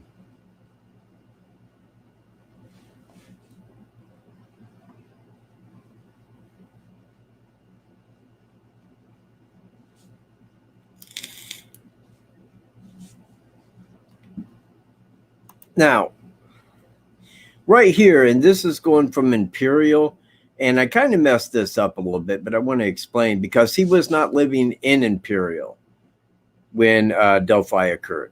He was living in St. Louis County on Lac Link Road, or the place between Lac Link Road and where he finally moved in Imperial. But if you go from St. Louis to Fort Wayne, and Montrose is right up in, like, say, this area, somewhere is right up in here, you would just travel north to get there. But it gives I-70 as the faster way. But this one right here is a little longer, and you have to go slower. But this is the one that goes through Delphi right here, the Hoosier Heartland, secondary travel. And he liked to stop at small trails, like to case them, I believe. Delphi crime scene. Oh, no, wait, you know what? Oh, hang on, let me back that up a degree. Because right here, if you look behind it, and I don't know how well you guys can see this, straight in the background right here, you see the hill going up. See? Now, on the other side of that hill, like once it gets up to the top, begins that ravine downward. And when they came up to that, they're going like, well, man, they wouldn't have went over that way onto that property. It's like a horse field. They'd know where they were, you know. And it's just my theory that that's why they didn't search that area that night.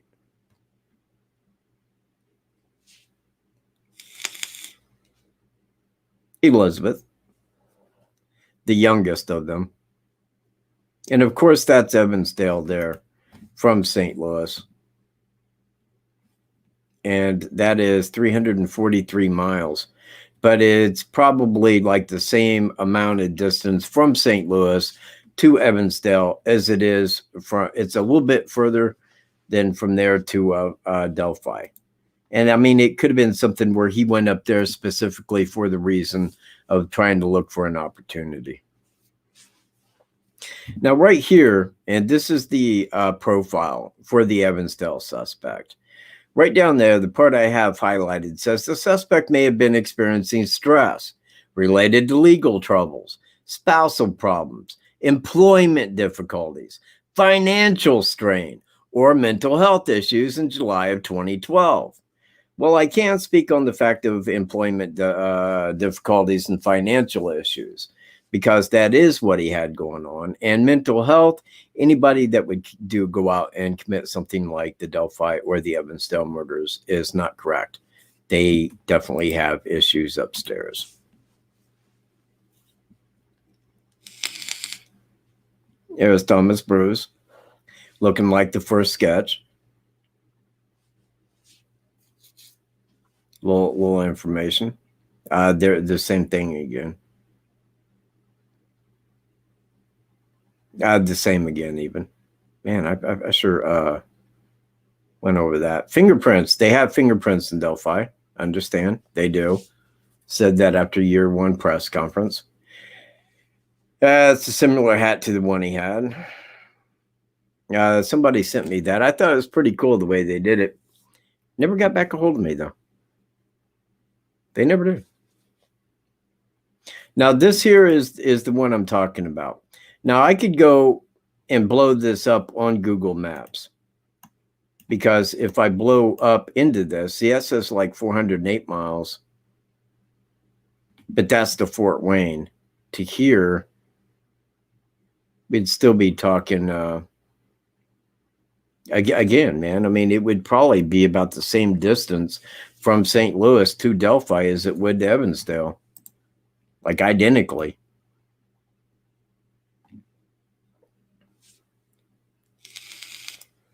Now, this is Montrose. And this is Flint, where he was living, here where the star is. Now, I'm taking this back in time because this is Highway 57, and he lived in Flint. Montrose, a little spot in the road. Now, this star down here is Lennon. This is where Mary Pryor, 83, was raped and murdered. An 83-year-old lady in a town that's like 400 people. You see where I'm at? Little bitty dot in the road, and everybody in Lennon wanted to know who would do this. Who would do this to that sweet old lady? I mean, you know, we can't trust our neighbors because we don't know who did it. And they were asking law enforcement who could have did this. Well, they had DNA and fingerprints and still couldn't tell them who did it, you know, because it came back without a match. Well, the same applies up here 2 years later, because right here, approximately where my mouse is where the car of Van Pates was. Now, she was found just to the north over here on a country road the following morning by a jogger, and her neck was sliced open. She was raped and brutalized, murdered. And again, they had DNA and fingerprints. Guess what? Nobody matched.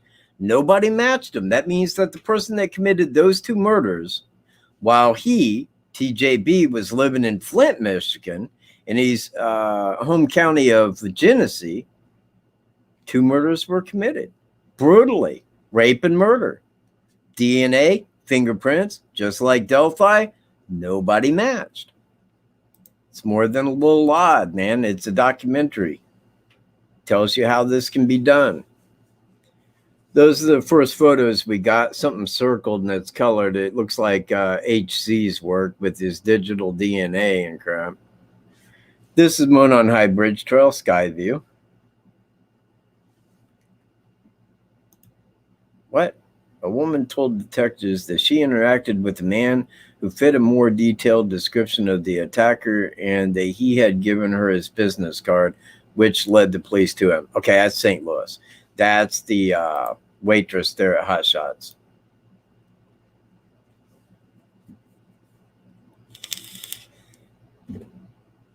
I think those are my friend's guns. That ain't, though. But that's the kind of holster I feel that he was wearing. Was something just about like that. Because he, down here at the bottom, it shows his the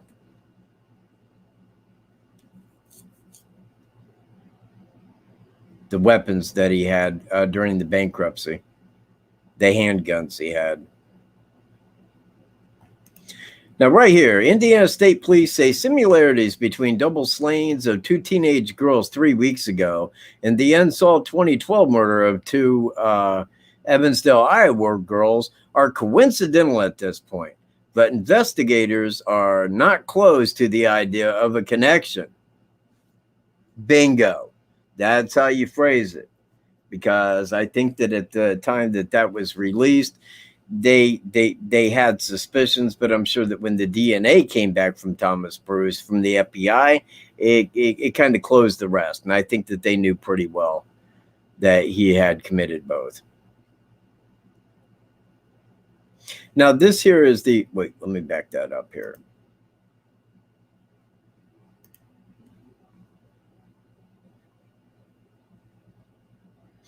Okay, no, that is not. That was the one that did not pan out because that is not Thomas Bruce. Oh, yeah, that's when I wrote John Kelly Profiler. Now, there's Thomas Bruce. And again, when you think of a serial killer, you know, I mean, his face might look a little creepy there, you know, but I mean, for the most part, you would never picture him as being your kind of sadistic serial killer. I mean, he is, but he just doesn't have the outward appearance. There it is, a Kangol. Now, that's what that lady had told me from New Jersey. She thought that he was wearing a Kangol hat because she said that out there like Boston, New Jersey, you know, in that area, that Scottish and Irish men wear the Kangol. And I thought, okay, well, that stands as true, and it could be because we know that it was a hat. And if you look at the one, and that's forthcoming here in a minute, the pictures that St. Louis police had given, you know, shown in the article on the thing with Delphi, they show a hat very similar to that with the same coloration.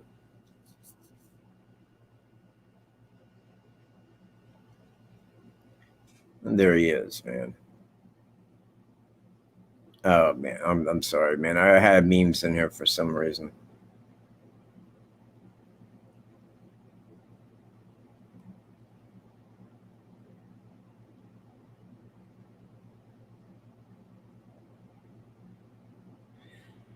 More thumbnails. That's Lyric. And that's Mary Pryor. That's the old lady that lived in Michigan. So there's Montrose and Lennon just south of it. That's the thing for Jamie Schmidt there and Monon High Bridge.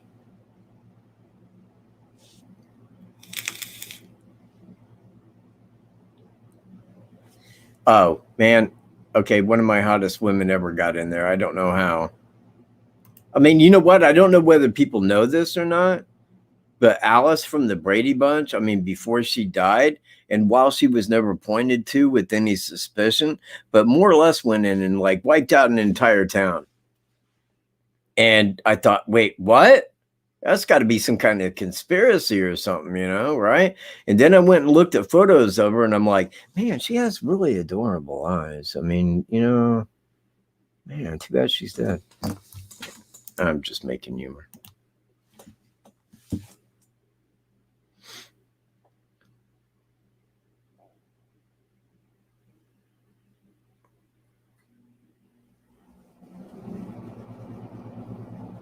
Oh, that looks eerie, doesn't it? And that's the Nichols thing that he did. Another one, the analyst, different hat.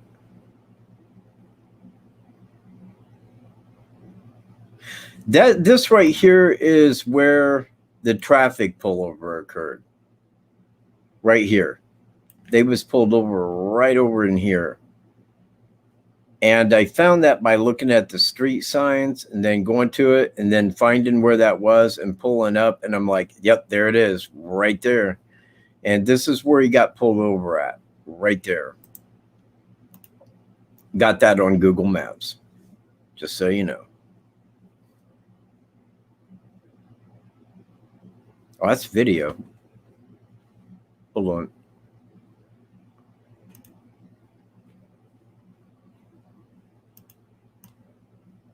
That's the briefing, actually. So, anyway, let me go pull that back up real quick. Let's see, that was there. Go on down to there.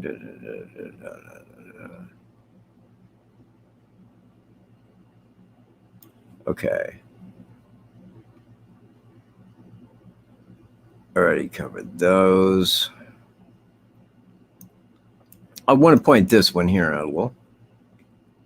Make sure I'm still on this.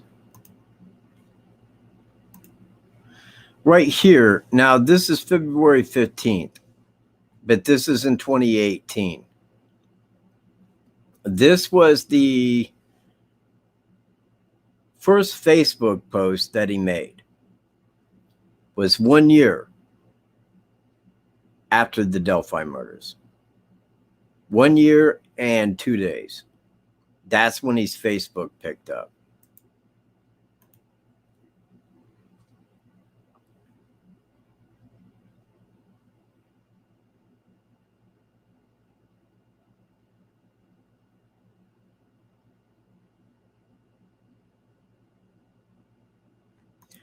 Oh, wait.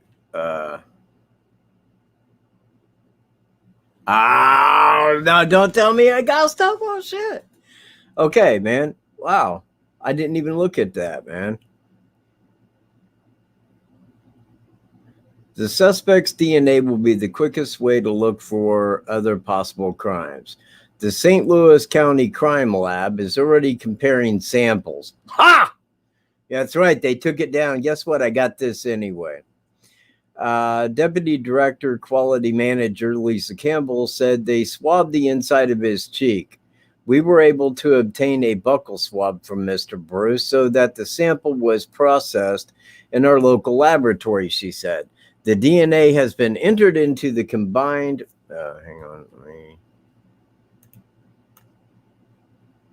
combined DNA index system CODIS, where it will be scanned against DNA from unsolved cases across the nation. And guess what? That was the last you ever heard about it. Because the DNA said, remove it, pull it. We don't want that information out there. We don't want people knowing we went down and got the DNA swab. We don't want that. They might start making a connection. We're not hip to that. Of course, right now they're planning my JFK moment, and I don't want to die. Now this right here, man. Now look at this, because this video right here, and this was on Thomas Bruce's Facebook page. Now watch these kids' face, and I wish that I had, and it don't. But these kids, man, and again, man, it kind of, you know what? Yeah, screw it. But I mean, like that's his enjoyment. You see where the lady's saying, swallow it, put it in your mouth and just swallow it. You know, eat the noodle. You know, the guy had issues, man.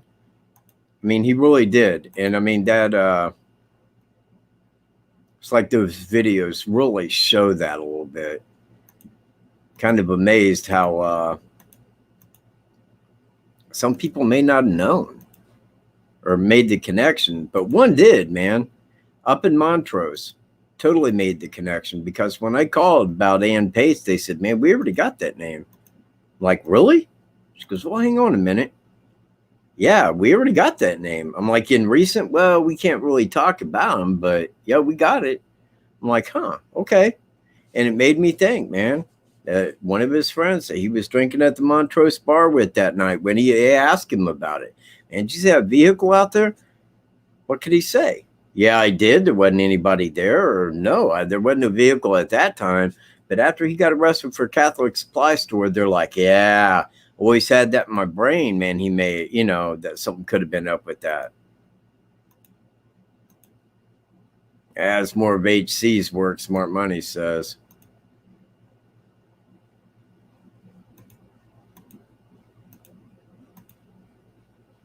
Yeah, I made that. Thought I did really well. Even put the black eye on the one on the right there.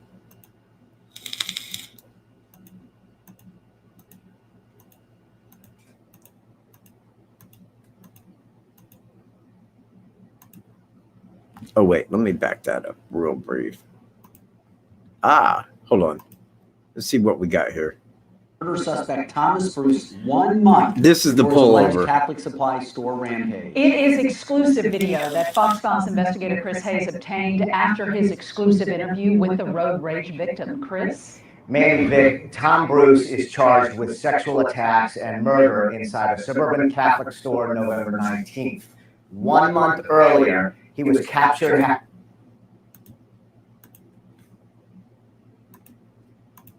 Okay.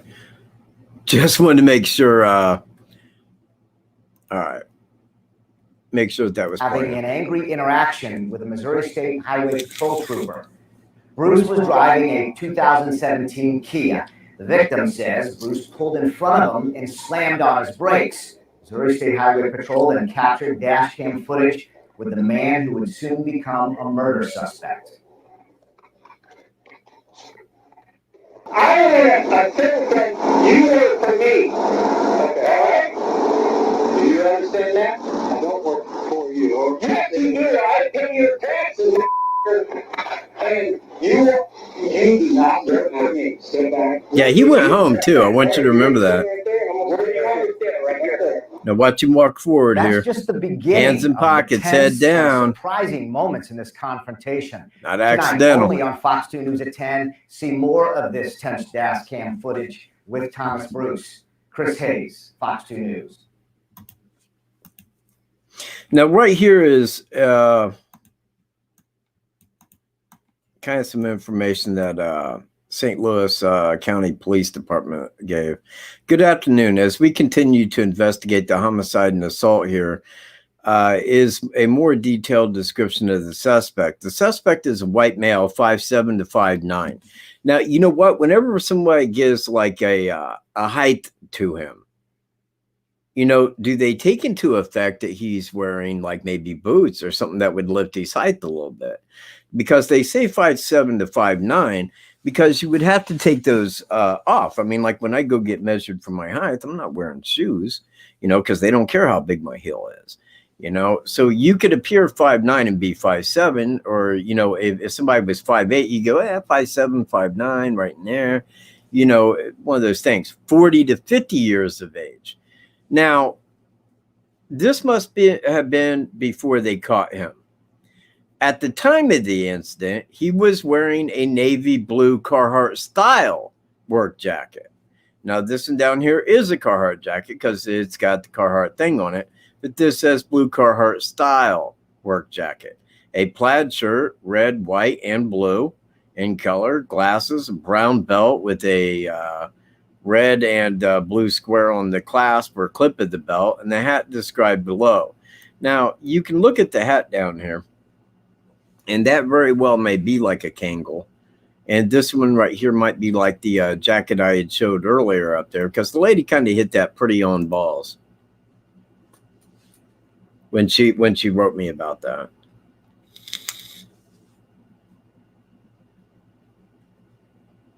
All right, what's going on here?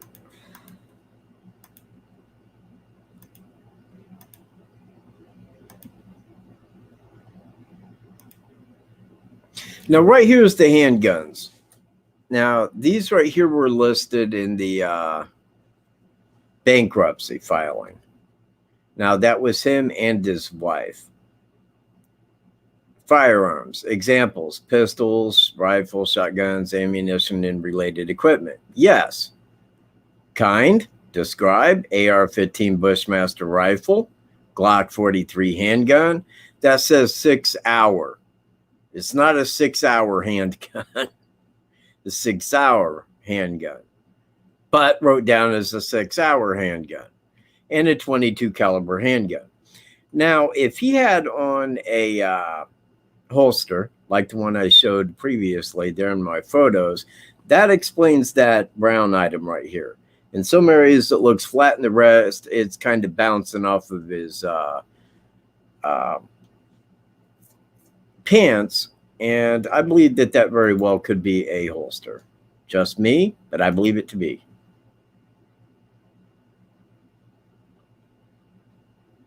Invisible tape. That's funny. Okay, we already seen that. Get on with it.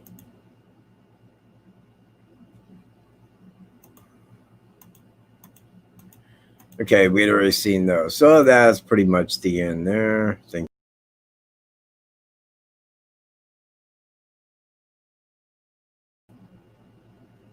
remove that. There we go. Ain't all that hard when you get, oh man, seeing I had the alley cats comment up there too, man. Right on, alley cat. So there's I don't know, man. I just don't see any way around it not being TJB. I don't, man. If it's his route between St. Louis and Montrose, his route between St. Louis and Fort Wayne, he had certainly drove back. He had a travel advisory, a trip planner. He would go to parks. I think he was casing them out for opportunity because he liked small trails. He liked places that wasn't heavily trafficked. You know, lowered security, small town off of a highway where you can get in, get back out, leave. I can't drive 55. You see what he did down there. Now, he was 51.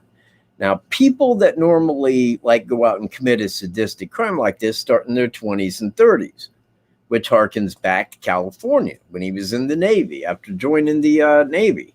You know, he was stationed there in San Diego, Escondido, San Diego County. I don't know if he got married there, but I know he got divorced there and he had a kid. She got the child. That would have been another time that he would have been out committing similar crimes like this. His power was down. He wanted to feel powerful. And being what people suspected was a very friendly, cheerful, God-fearing man, quite contraire, Monfrere. He was not. He definitely was not that person. So deep inside of him lied a devil, an evil demon, a person that would go commit crimes like this. And I think that being in his 50s, normally speaking, because serial killers just don't keep going their whole life. You know, there comes a day, and it's like BTK was saying, the next one would have been my last one. I was slowing down with age, you know, so he couldn't go out and commit these crimes in the manner that he used to when he was young. Now, he was 51, and when you think back when he would have began doing all these, it goes back quite a distance. And I think that there's probably more in Michigan. There's more in California. And again, man, I mean, while I can say, but I can't prove, at the same time he moved down there to in and around St. Louis, he was living in Jackson County. But then people started coming up missing prostitutes in East St. Louis. And they found those in the area called the Stroll. You know, and it was a place where you would take these prostitutes, abandoned buildings, and they were finding the bodies of these women in abandoned buildings. Okay, and they said it looks like the work of a serial killer. Adi would have moved down there when they began. So, I mean, while those I can't attribute directly to him, I can say that there's some amount of evidence to say it could very well be him. You know, it very well could. You got one serial killer per. How many other serial killers are you aware of in St. Louis? kind of, you know, just saying. So anyways, I think that there's going to be more in Missouri. I think there's going to be some in California. There's going to be some in Michigan. And I'm not saying Delphi was his only murder in Indiana or Illinois even. I mean, aside of that with Pam Bentley, but I can't say he did Pam Bentley either. But I do know, okay, if you go from time of Van Pates, that was in 1999. The next one I could say that I could attribute to him would be Evansdale. Well, that's 13 years later. Now, he committed 2 right there in a smaller county of Genesee County, Michigan. Well, what would he have done over 13 years? You see where I'm at? Down in Missouri. I mean, what would have, you know, I mean, there had to have been time when he was down there that he went and did more, be it in Missouri or outside of Missouri. You know, and again, man, he traveled about 400 miles to go to Evansdale, about the same, man, to get to Delphi. The guy was not above traveling if he was not employed. Oh, wait, Freckle Joy. All right, man. Damn. Okay, man. Freckle Joy made it. Okay. Freckle Joy's here. See, I like her information, man. I watched her on the other channel when she was talking about Manson. And I had read some of that. I had seen some of that. And I was asking her, like, where she got the facts for that. Because I had seen that. And I had seen people say as well. And that might have been some part of what she was talking about. Because people said, well, we always point to Manson, but we don't really, you know, they're pointing at Manson. You know, like, why not, you know, it could have been Tex Watson, you know, because he's the one that was like, not really in that. I mean, in the Manson murder part of it. You know, the girls were there, but Tex Watson wasn't. And again, man, then you go in CIA asset, because I do, man. I mean, I think that in part, some of that was kind of pre-set up. The trial was set up. The book was set up. There's a lot of funny business going on. But again, I never seen an interview with Manson where he was talking, well, while some of it might seem illogical, but it really is not. I mean, because the guy really did stand by a lot of truth, right down to the part where, you know, it says in the thing, man, he's like, look, man, I didn't turn the kids into what they became. You did that. You gave them the music. You gave them the programming. You gave them the, you know, I didn't do that. I took them in off the streets after you threw them out. You know, and now you're saying I did all this when, you know, it wasn't me, man. Yeah, MK Ultra is still MK Ultra CIA. You know, I mean, they all run the same route.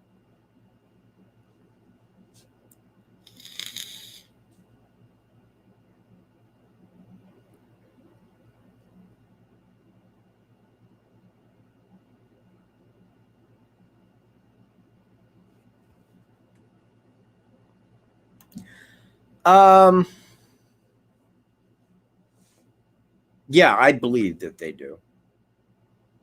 I really do. I think that that's why the FBI was in Indiana on the 14th. They had an agent there. I mean, I think that because it was Evansdale, Iowa, was where the other 2 girls were abducted and killed at, but they were found like 5-6 months later in December, when it was July when they were taken. So, you know, again, man, when you look at the total amount of similarities that the media speaks part of, but not the whole of, they don't want to give it away. You know, that's why they'll delete my channel. But hey, listen, if I do die, and it's all accidental, because I mean, I'm not out here taking ODs or anything like that. Just remember, man, I got JFK'd. Remember that. They do not want me talking about this, but at the same time, they're not telling me not to. So I must feel that what I'm doing is just fine with them, because they came to me and said, dude, halt. Just halt. Keep your stuff up, but don't do any more until, you know, then it would be different. I would halt my activity and I'd say, well, I'm coaching football and I ain't got time for interviews. We'll wait till, later. Because I would not screw with the investigation. There isn't anything that I have on my channel that the suspects view in any way. I know that. I doubt. Well, I can't really doubt that, man. Look, if I lived in Delphi, I'd be viewing my channel. I'd be the dude that I would be listening to.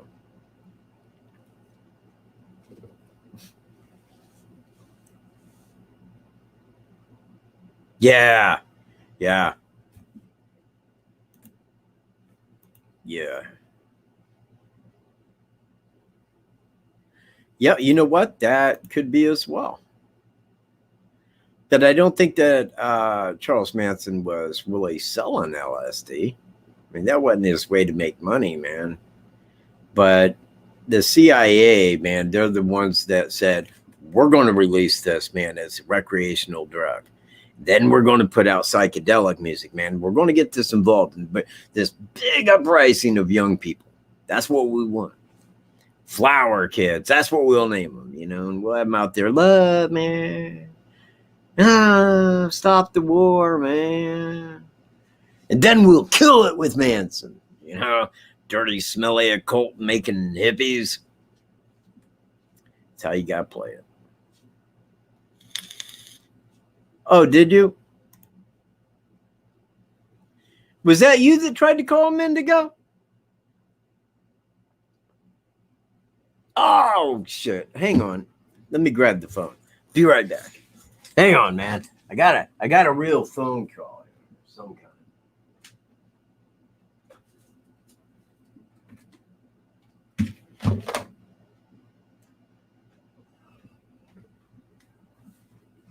All right, go ahead, man.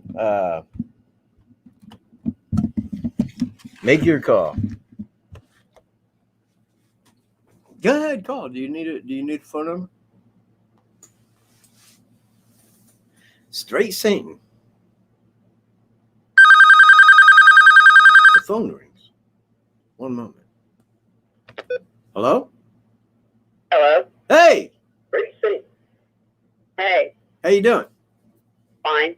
Good. No, the only reason I was calling, Cat. Yes, I can hear you. Okay. No, the only reason I was calling, and Incog tried to call too, because we could not see your screen the whole time you were talking until the very end. And you just now tell me about that?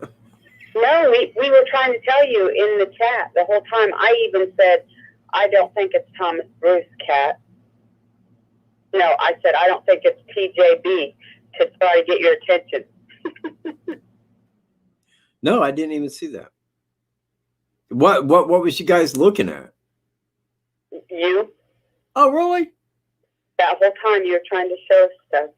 See, man, I always try not to mess that up. I always try not to. Well, But at least thanks I got for a letting chance me know to now. tell you. At least I get a chance to tell you I was joking when I said that, in case you went back and saw my comment. Man, I would have banned you so. I would have banned you in no uncertain terminages, man. Hey, Morales, man. I don't know if he's still here. See you later, dude. Hey, Kat. Yes. I don't know if this Matthew guy is still here. Matthew Mareko or something like that. He did want to call you. Yeah, he called going back some time ago. Oh, okay. But if he's still here, let me throw up a number. Oh. There you go. All right, buddy. Talk to you later. All right, man. Thank you very much. You have a good night. Okay. You too. Bye. But that is the number if Matthew Greco wishes to call. Anyways. Well, see, man, I don't want to sign off at 8, man. I don't want to be like that.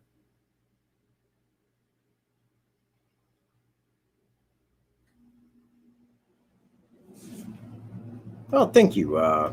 Now, do you live down by Indy? By chance, do you? Because there is a Beverly that lives down by Indy that basically demanded that I take her $1,000 if it is not Thomas Bruce. I said, no, I'll send you that. I got it. I'll show you I got it. I said, man, I don't want to take your money. That's $1,000. Nah, I don't think it's him. I know who did it. All right. Well, if you know who did it, that's different. I'll take your money then.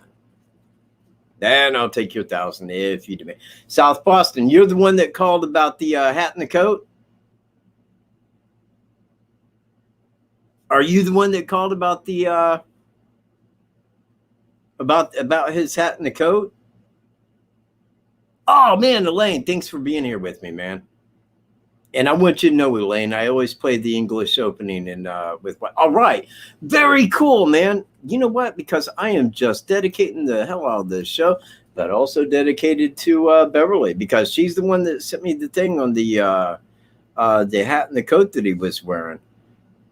And thank you very much for that, because I still got that back in my Thomas Bruce file, and much respect given, man, because that was right on the money as far as I'm concerned. That was best information I ever got on that. Oh, yeah. No, you know what, man? I mean, I just take you on board, man. But, you know, it's you got to fund that, man.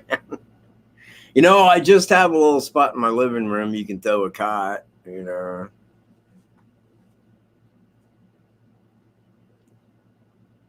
Scalia cap?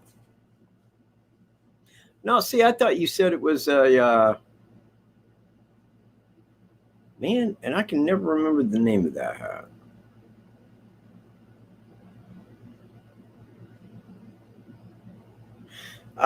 It starts on October the 13th. That's when his jury trial begins.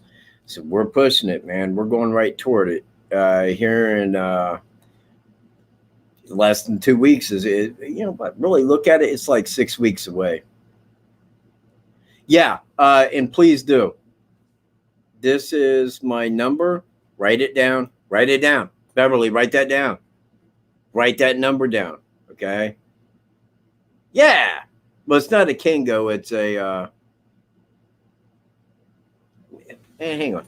Now I got to go look. Hold on. Is it a Kango? No, it's Kangle. Not Kango, it's Kangle hat. It's Kangal, Kangle. And you know what? You see, when I was talking to you, man, I messed that up because I was thinking like I was looking for like I was thinking like kangaroo. I mean, you know, I was thinking like a Kango. You know, and then I had to go find it. But when I found the hat, I'm like, yeah. That would be more than freaky. That would be more than freaky, because if it was Friday, October the 13th, that is the same day that like Friday the 13th became a bad luck day, because King Philip ordered the arrest and the execution of the Knights Templar, you know, and actually took their stuff. And that it was on Friday, October the 13th. And oddly enough, Evansdale done on Friday the 13th. His jury trial set up on October the 13th. I'm in hope that they booted him out of the Masons if he was one. And I do have some suspicion that he was. And if so, then he cannot get out of the, you know, having a Mason on his jury. Because it's really easy. You're like, yeah, that dude, man, I want him. Because they won't find each other guilty.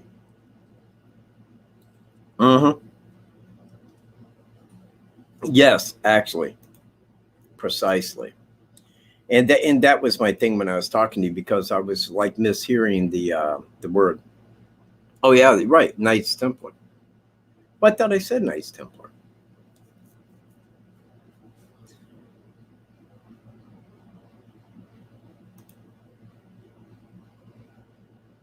But anywho,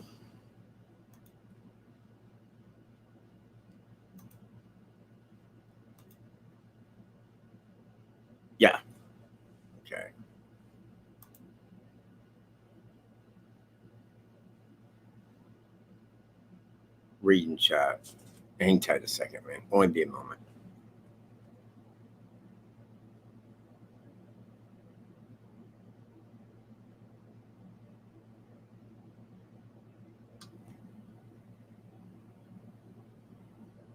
Oh yeah. Yes, Freckled. If you would be on my show, give me a time that you would like to be on, and we'll set that up. You can be on next Tuesday at 6 if that works for you. We can discuss Manson.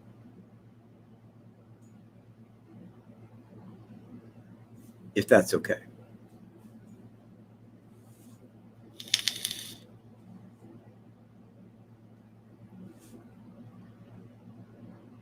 See, man, women. Yeah, man, next Tuesday, that'll work. Yeah, whenever, dude.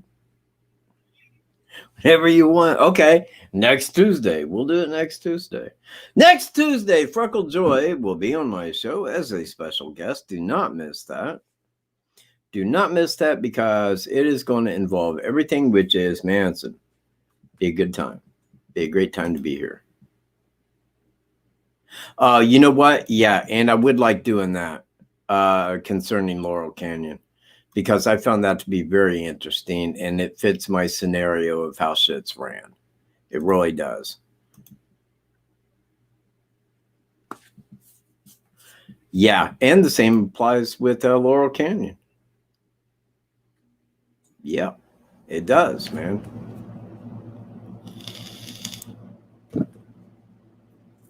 Same identical. All right, man. Well, I don't. Has anybody seen Incog?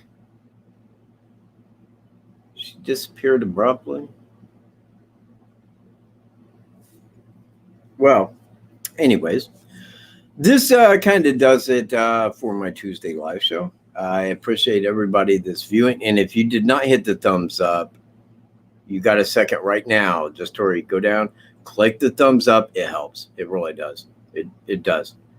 Just go down and click that real quick and go, yeah, I did it, man. I clicked the like, dude. That would just rock the most. Oh, thank you, Jonathan. It means a lot. Freckle Joy, Truth and Justice, Crime and Innocence, Sue, Incog, all moderators. Man, you guys just do a fantastic job where I don't have to do anything outside of just sit here and talk, which makes it easy for me. So I thank everybody for viewing, man, because you know what? Without you guys viewing, it means nothing. It really don't. And again, man, I mean, I take it back. I could have 100 subscribers that sit here every week and listen to what I'm saying. I'd be happy. I'd be happy because I would know at the end that those 100 would be like, he nailed it, man. He nailed it like a sledgehammer on a 2-penny nail. Bam! And that's what I want, man, because I want the information that I have belonging to you. And that's why I'm writing the book presently. Man, I'm probably like in an area of about 30 to 40 pages into this book. And then I started realizing something.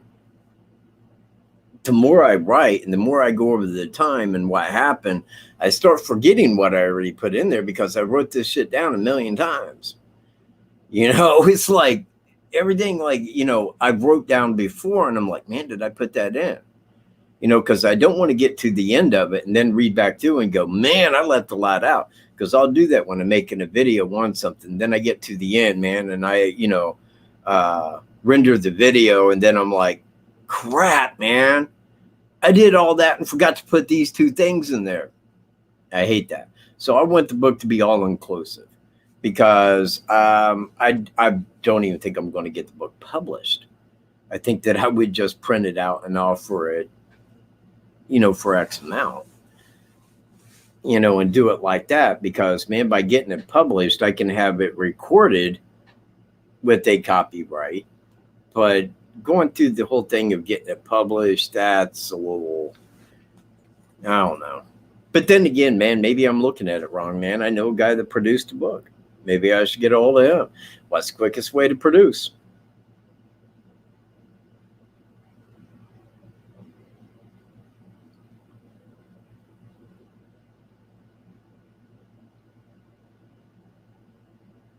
Yeah. You know what? And again, I like bugs. I do. And the loss of Wolf was a real blow. I don't know, man. When something becomes so much part of your life, you understand. And, you know, I was thinking about that today because with the loss of Wolf, when I was watching the video that I showed on here earlier, the one that had Mike Patty on there, you know, they was talking about the loss of their daughter. And, you know, and it is because a dog, you know, is going to be around so many years, you know, and then you got to start, you know, looking at it and thinking, well, it's only X amount of time probably left. But when you got a young daughter, you know, you being a grandparent would naturally assume that they would be, you know, way after you know, way after. And even a parent, it's such a loss, man. And that somebody's got to pay for that, man. Somebody needs to pay. And I don't think that they can make the guy pay. You know, I mean, they can't make him pay for that. I mean, he's in prison where we're paying for his food and shelter. I don't know, man. It would just hurt so bad. Later, Jean-Claude, man. Thanks for being here, bro. Appreciate it. And I appreciate, again, everybody that made it here tonight, all viewers. And I will see you guys next Tuesday. I will have Freckled Joy on here. That's Christine Burrows? Britton? Man, I'm sorry I forgot your name. I've seen it a bunch of times. But anyway, I will have her on here next week, so be here for that. It's going to be a show that rocks. Barrow, yeah, there it is. Yeah, Christine Barrow. So you do not want to miss that show next week. I appreciate everybody being here. Y'all have a fantastic week. Peace, everybody.